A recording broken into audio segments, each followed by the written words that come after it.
thankfully, we are now streaming live. There we go.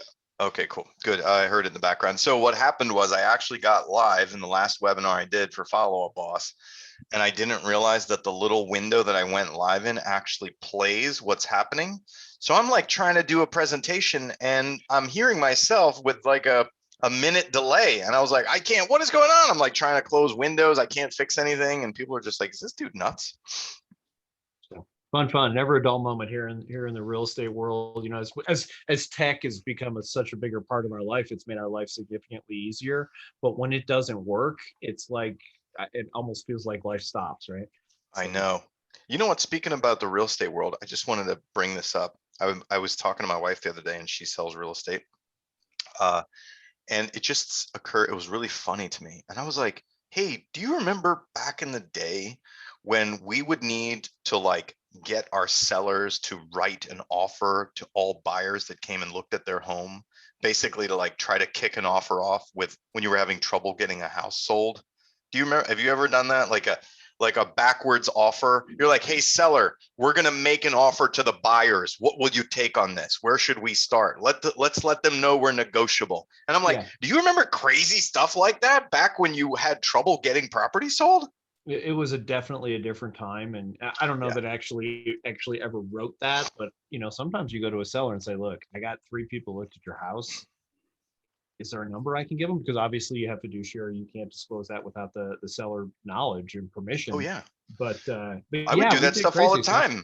I would do that all the time. I'm like, what number would you be happy to get from those buyers right now if they came and they gave that number to you? Yep. And they would say some number that was close to asking price. And I would negotiate with them. I'd be like, okay, 350. What do you think about like say 325 or maybe what about like 315? If they came in at 315 and they were really good, clean buyers, what would you say to them? Right? So I'm like negotiating on behalf of these random buyers out there to try to get the damn house sold. And then I go to the agent over there and I'm like, hey, listen, they said they'll take this or they'll work with your people here. They'll give you a counter at this number. Can you get your people to write it up? Yep. I remember too, just on the coaching buyers, like, hey, just write an offer, you know, just get those people to start. One of the things we used to say to somebody is if you could buy this house and you like it a little bit, it's not your dream house, how much would what's your absolute highest number you pay for this house? Oh, we pay 200 for it. Why don't we take a shot in the dark? Now that doesn't work today because the house is listed for 250 and you get laughed out the door at, offering something that's a penny under asking, let alone 50K under asking. But it was a real thing, and it's funny is, you and I are doing a webinar later on about sellers, but it's really interesting what happens. And this market sucks, but you know what? 2008 sucked and 2009 sucked. And so there's always going to be a problem in every market. So, I remember writing offers in 08. You write an offer 30, 40,000 under asking price, the seller would decline it. And you'd ask your buyer, well, do you want to go up? No, let's go look at 20 more houses. And by the way, there was 20 more houses to look at and they would just low ball. So there's always going to be a problem. It's just a different problem today than it's going to be tomorrow than it was 20 years ago. And so, our job is to learn the expertise. Our job is to know, and this is what we'll talk about today. How do we get that buyer or seller to work with us? That's step one, and that's true in every single market. So that's the number one thing. If you don't have a client, then the market doesn't matter, right? No, yeah. So everybody should join us today. We're doing 5 Eastern. What's that? 2 Pacific. Is that what that is? Exactly. 2 Pacific today.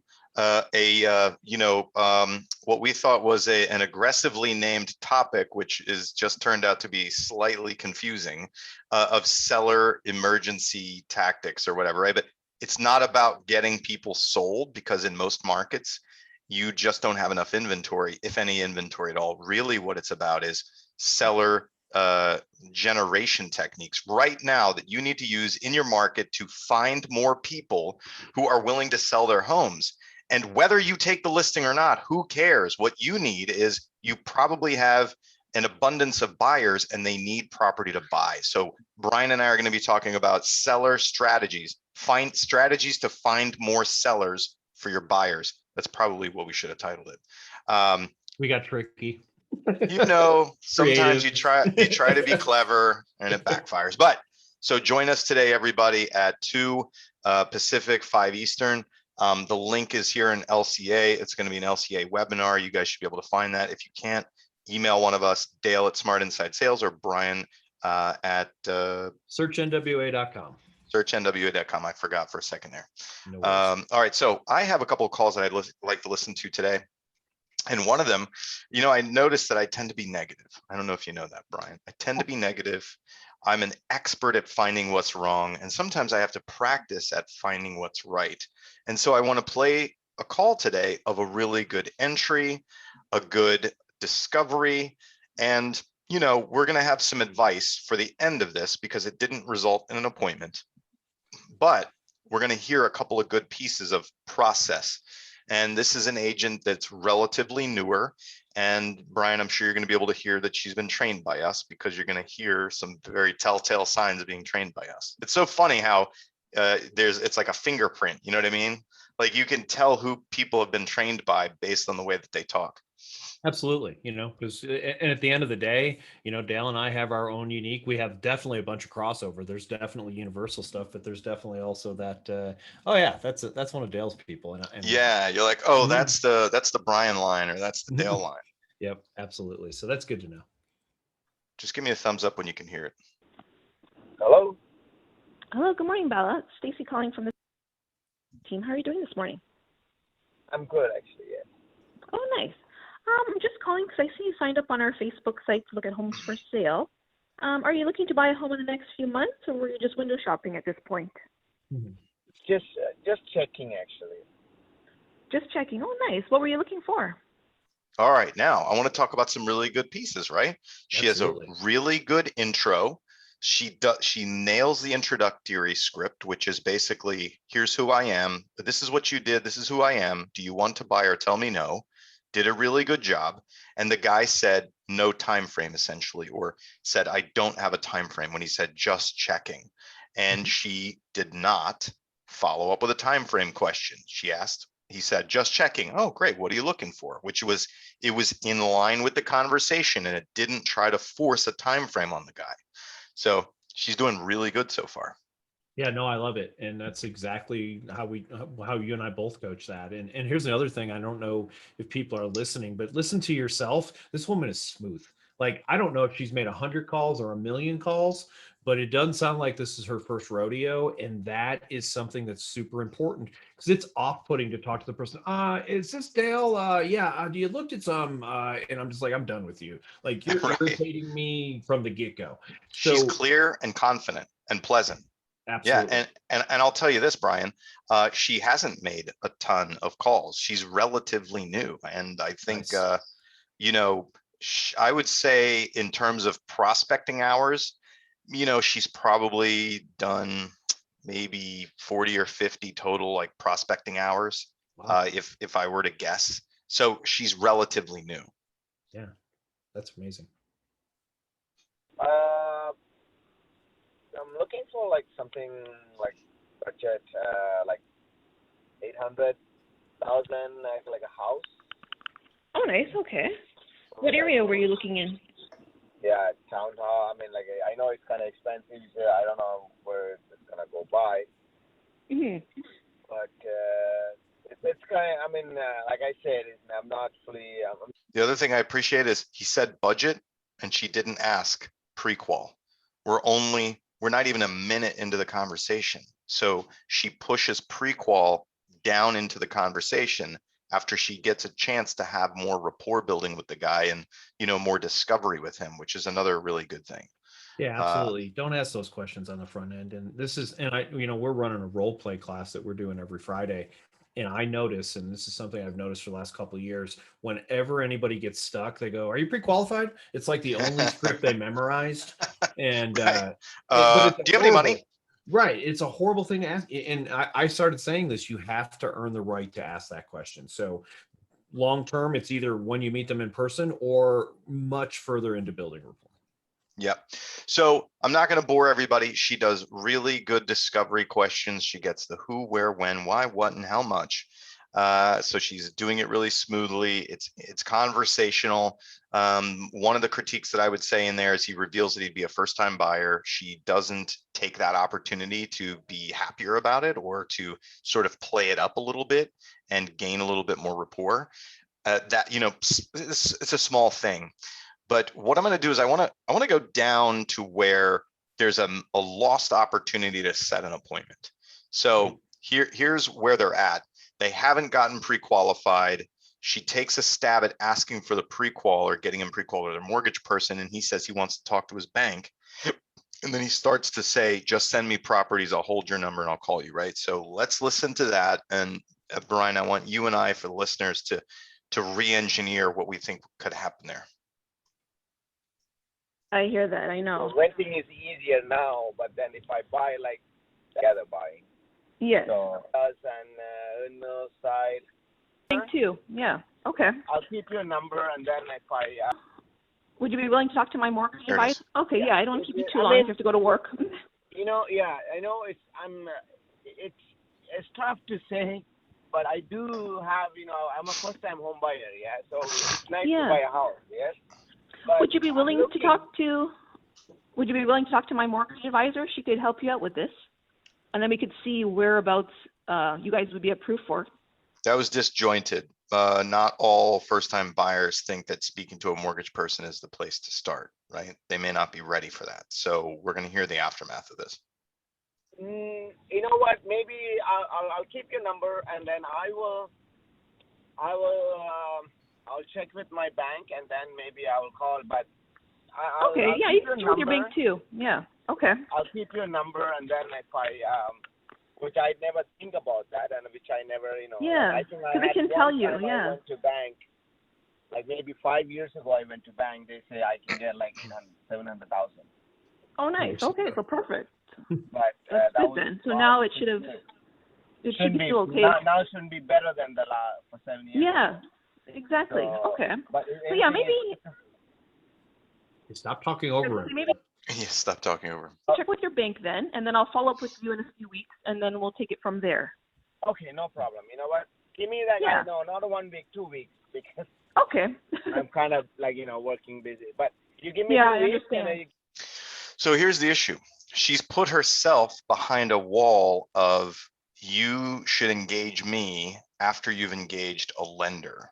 And he has a certain way he wants to go about engaging lenders. And so therefore, she has made a further conversation or next step with her or appointment with her invalid unless he's spoken to a mortgage person first.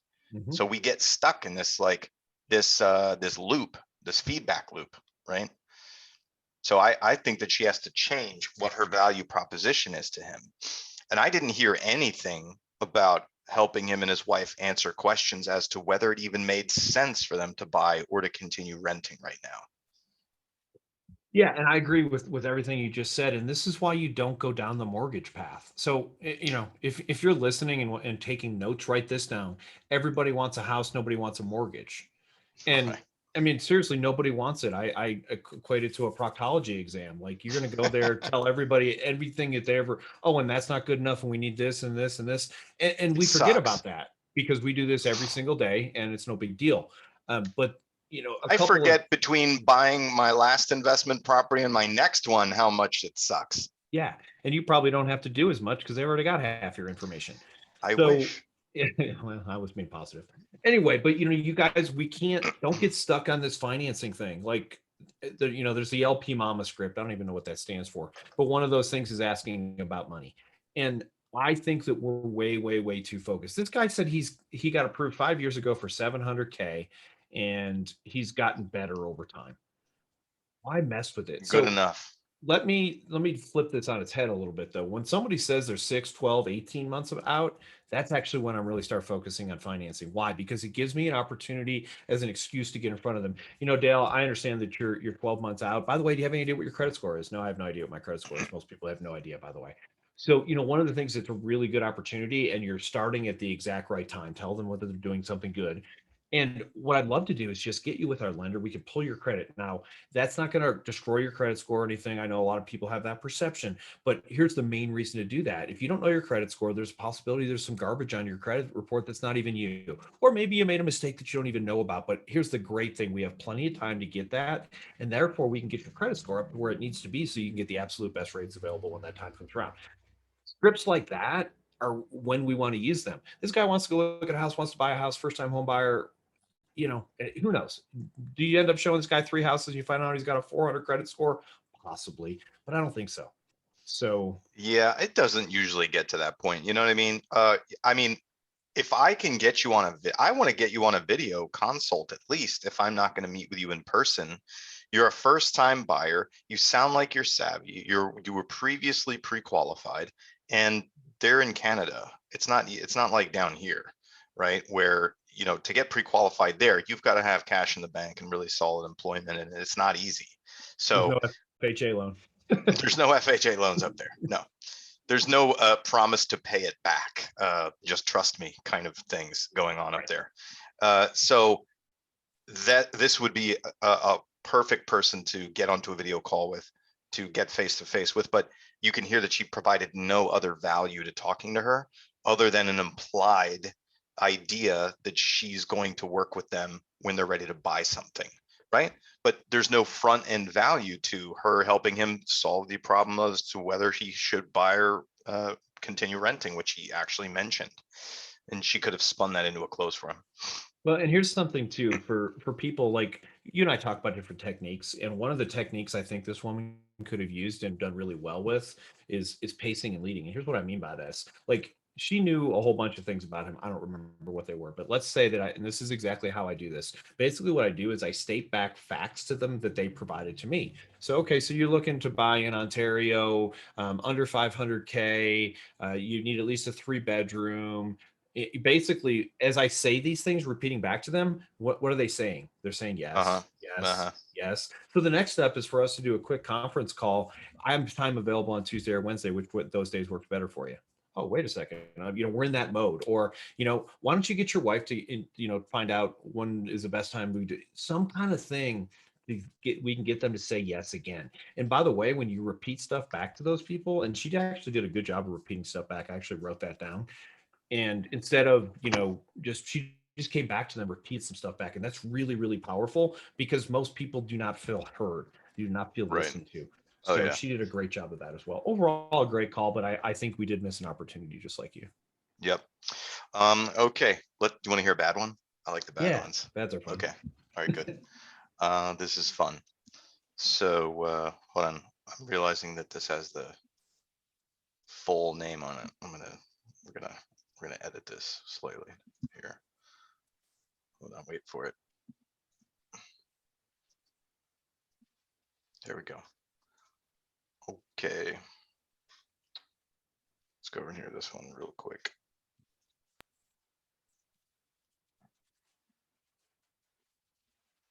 Yeah. New lead from Realtor for the property 1290. Press any key. That's the first time I've heard that. Do realtor leads come in with a British accent, Brian? We don't have those type of leads anymore, so I don't have an answer for you. Oh, okay, got it.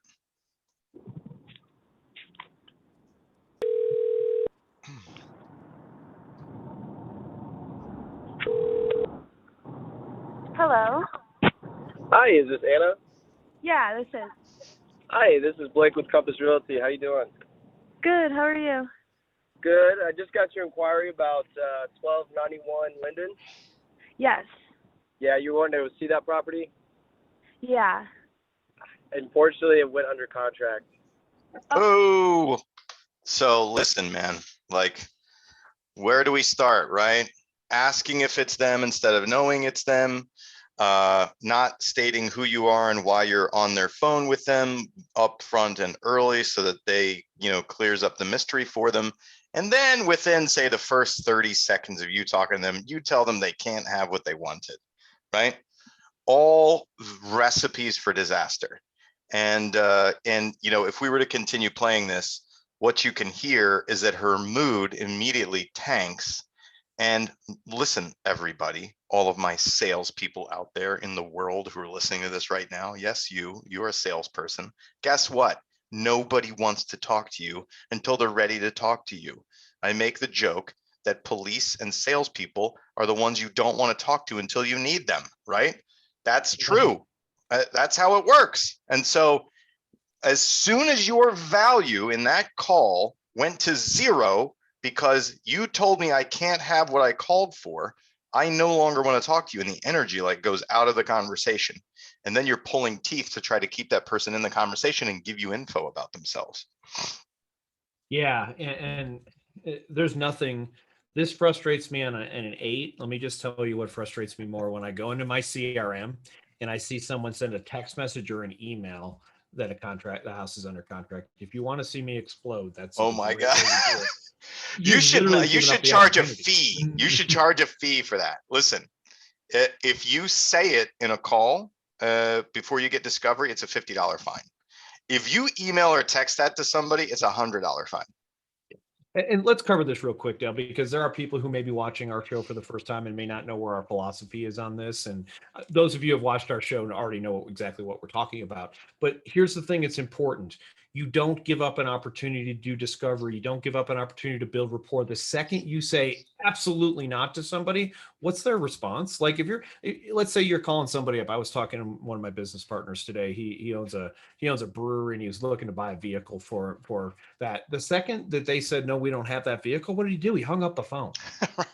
I mean, why would you keep having this conversation? You've just told this person you can't have what you want by talking to me. Well, Yeah, then let I'm me going to ask you stop that. talking to you. Look at it this way, right? Look at it this way. Do you want to know if you can buy a property, or do you want to give a strange salesperson your information? Which of these do you want to do? Okay, you wanted to buy a house. Nobody wants to give a strange salesperson their information unless they need sales help. And most of these people think they don't at the whatever point they reach out to us. Their purpose is to know about and or theoretically buy that property. When you say you can't do that, they have zero motivation to give you their information.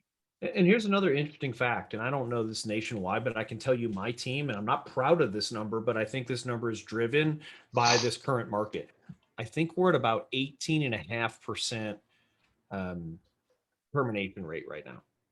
Of So in what other agent words, rate? for termination rate. So in other words, Termination. if we write 100 contracts, 19 of them are going to fall out. That's a Not lot.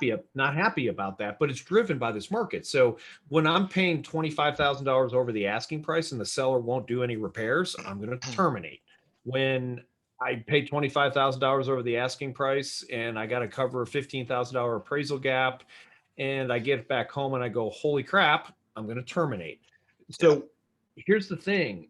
Even in this market, even more than another one, unfortunately, we may not be able to, I'm not sure, I have to check, but why don't we go take a look at this property, see, if it works for you. And, even if we had to tell them it's pending at some point in time, let's go set up an appointment anyway. And then set the appointment, man. Yeah. Set the appointment, have the conversation, do the discovery. Even if you call them back later to tell them they can't go see it, cancel it then. I think great training, and I've never done this. I think great training for real estate agents would be for an entire week. You're not allowed to look at the MLS when you're talking to people. Oh, And yeah. I think it would be great because people would have to think about it. And again, I started doing this when I got Zillow calls back in the day.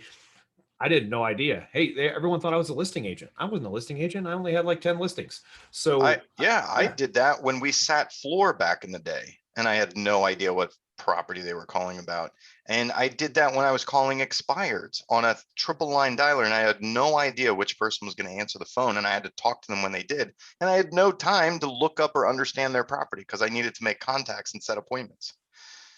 Yeah. So that's something that we actually employ now in our coaching and training practice. There's often times where I give an agent explicit instructions that they're no longer allowed to look up the property, and they have to learn how to have these conversations.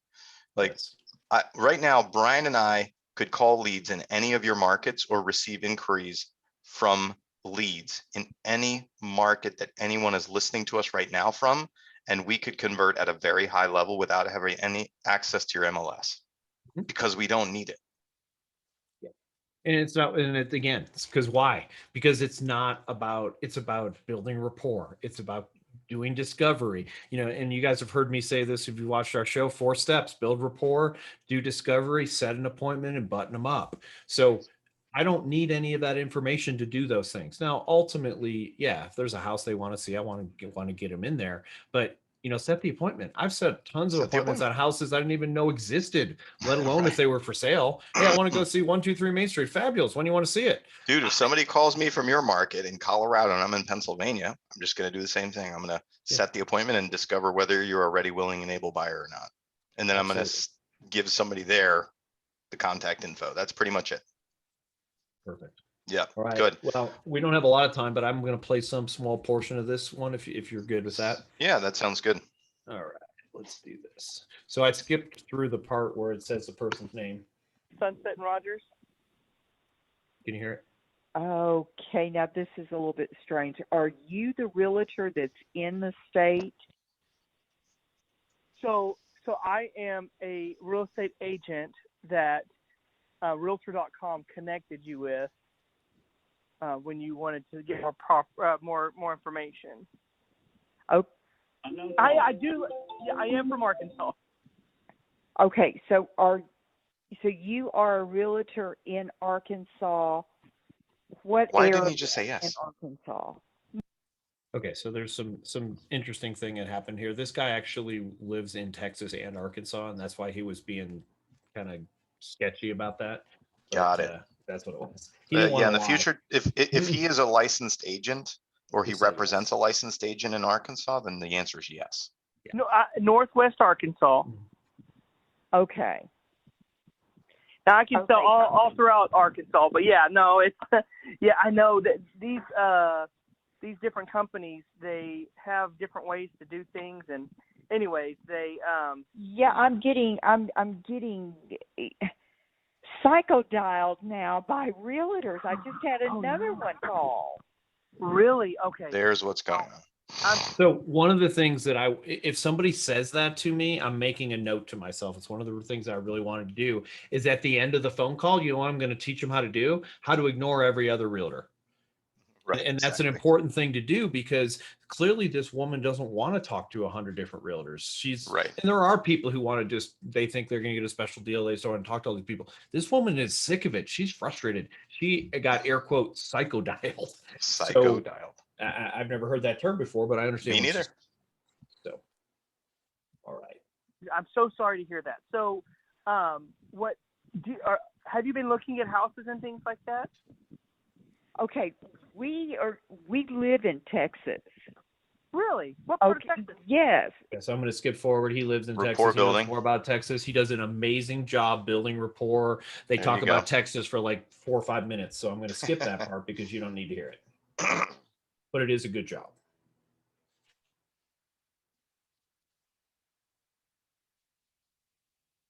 And for some reason, my thing is not playing. Unlike Top 100,000. okay. Put that in. Okay. So top in 100,000, Uh-huh. and y'all like near water. That would be the dream. Would be to see the water. Yeah, but again, not a deal breaker. Sure. Okay. Now, obviously, out there's a bunch of dips and things like that. I'm going to fast forward through this too. And again, I could have played this call for about 4 or 5 minutes. But one of the things that I noticed, and I don't know if it was in that short period of time, is that I'm a big fan of we need to start taking control of these conversations. So he builds a bunch of rapport. And then for me, I believe, and I don't know how you feel about this, Dale, that we need transition phrases. So this is something I would do. Dale, it's been great talking about Texas. I love Texas. With that in mind, I also don't want to keep you on the phone for the next 3 hours. So let me just ask you a couple of quick questions so I can do a good job helping you. Yes. Yeah. When you need to redirect, if people aren't on point, when you get the old cat lady, you got to redirect it. And that's a good way to do it. And you guys all need to have those, I call them transitional phrases or some kind of scripts that you can use to get you back where you need to go. Or otherwise, you're going to have 45-minute conversations and you won't know anything more than you did when you started the conversation. No. So, and the other thing is, like, sometimes this is a question I hate. And they did it during this phone call is, hey, so what are you looking for? And then just letting them spew to you, that's lazy, it's inefficient and ineffective. So perfect. Let me ask you a couple of questions. So what is your price range? My price range is $500,000. Perfect. How many bedrooms? How many bathrooms? Like, go through and ask them those questions, knock it out and get it organized, instead of hearing, well, and da da da, and you end up down this winding path that doesn't get anybody anyplace. Yeah. So I'm going to fast forward this to about 16 minutes here, and hopefully my computer will work better this time. And then I just want to point out one other thing, and I know we're kind of pushing time right now. So it's so weird. Civilization. Items and awesome natural gas, high speed, and all those items, and lots of melatonin and Benadryl, and we just get in. Hardcore stuff. But here, listen right here. So, all right. Well, what I'll do is I'll look all that up for you, and I'll start sending you properties. And not too much land, not too little. Flat, Lakeview would be awesome. Natural gas, high speed, and all those items. And I'll get you set up on that. And like I said, if you ever have any questions. So what he did there, and I don't know if he did it consciously or not, but he repeated back to her criteria. I love that. And most people don't do it. They're like, well, they just told me what it was. Repeat back that too. So you wanted a 3-bedroom, 2-bath on the lake, under 400,000. Yep. It lets people know that you paid attention to them. And also it allows you to then say, perfect, why don't we do this? Yes. So basically the person, Chris Smith, calls this 5 yeses. We had Chris on our cash call before. Yes, yes, yes, yes. Let me ask a question I want a yes to. So that's what you're doing. The answer is yes. That was their questions. So I won't spend much more time on this again. I know we're running a little bit short, but a couple of things that I think that keeps getting missed, and they're getting missed on my phone calls. I don't hear them on your phone calls either. V cards. We've got to start getting people's V cards in their phone. Put me in your phone. Put me in your phone. I am going to send you a text message as soon as I hang up the phone, or maybe you can send it in the middle. I can send it in the middle of the phone call. I don't want to get people to multitask if they can't do that part, but I'm going to send you a text message at the end of this phone call. It's going to have my V card. What my V card is basically all of my information. Save me to your phone. You press one button and hit save, and now I'm in your phone. That way, when I call you back next time, you can decide maybe you don't want to talk to me. That's fine too. Or, hopefully you'll see my phone number and then you can take my call because we're working together. Yes. Good. Get in people's phone. It's so and important. Listen, if you had a good call and they either like you or they're neutral about you, but they intend to talk again, they will do that and they'll be happy that you said that. If they don't like you or don't intend to talk to you again, they're just going to say yes and not do it anyway. But either way, it doesn't matter. You can't lose. Like, what's the worst thing? They weren't going to answer your call anyway. Right. So, and that's why I make the joke. That way you can ignore my call next time it comes in. I'm just kidding. I'm sure, it seems like we had a good phone call, blah, blah, blah. And get in people's phones, because here's the reality. They don't know who you are. Heck, somehow you might get marked as spam. And I know that's silly, but the phones are getting more and more. And if, let's say that this happens, like you ever call somebody and you're not sure if the phone went through, so you hang up and call again. Well, the problem with that is sometimes, this guy's spamming me, blocked. I just had a 20-minute conversation with this person a week ago, but I didn't take that one extra step. And again, is this going to get you 100 extra deals a year? No, but it might get you 2 or 3. Yeah, it's getting tighter and tighter. I think that's good advice. I'm going to have to start training that for people too. Awesome. You're probably not hearing it in my calls because I haven't been training it, but so we're going to have to train that. All right, great. Everybody, thanks for joining us. Cash call again. If you happen to be around at 5 p.m. Eastern or 2 p.m. Pacific today, come and join Brian and I on our webinar, Emergency Seller Generation Techniques, looking for sellers, finding people who want to sell their property, who are not on the market yet, and we'll sell them to your buyers ideally. And hey, worst case scenario, you don't have the right buyer for it. Guess what? You put it on the MLS, right? You list it out there for the rest of the world and you get a sale. All right, everybody. Thank you so much, guys. Appreciate it. We'll see you next time. Thanks. Brian, I'll give you a quick call. Okay.